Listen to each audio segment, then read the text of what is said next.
Dabhoi one વિભાગ અને nature saving ફાઉન્ડેશનના યુવકો દ્વારા તાલુકાના વનાદરા ગામે રોડ પર આવી ચઢેલા 2.5 ફૂટના મગરના બચ્ચાનું રેસ્ક્યુ કર્યું.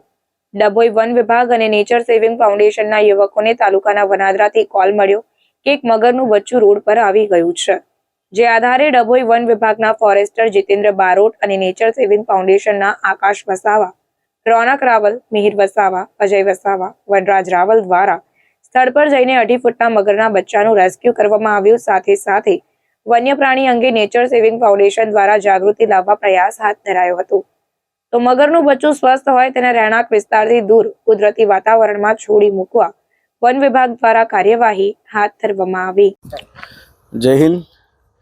વણાદરા ગામેથી સરપંચશ્રીનો કોલ આવતા કે એક મગર રોડ પર ચડી આવ્યું છે. તો વન વિભાગનો સંપર્ક કરતા વન વિભાગના ફોરેસ્ટર શ્રી જેજી બારોટ અને નેચર સેવિંગ ફાઉન્ડેશનના યુવકો દ્વારા ત્યાં જઈ તે મગરનો બચ્ચાનો સફળતાપૂર્વક રેસ્ક્યુ કરી તેને વન વિભાગને સોંપવામાં આવ્યો છે. હાલે તે સ્વસ્થ છે અને તેને રહેણાંક વિસ્તારથી દૂર સારી રીતે છોડી દેવામાં આવશે.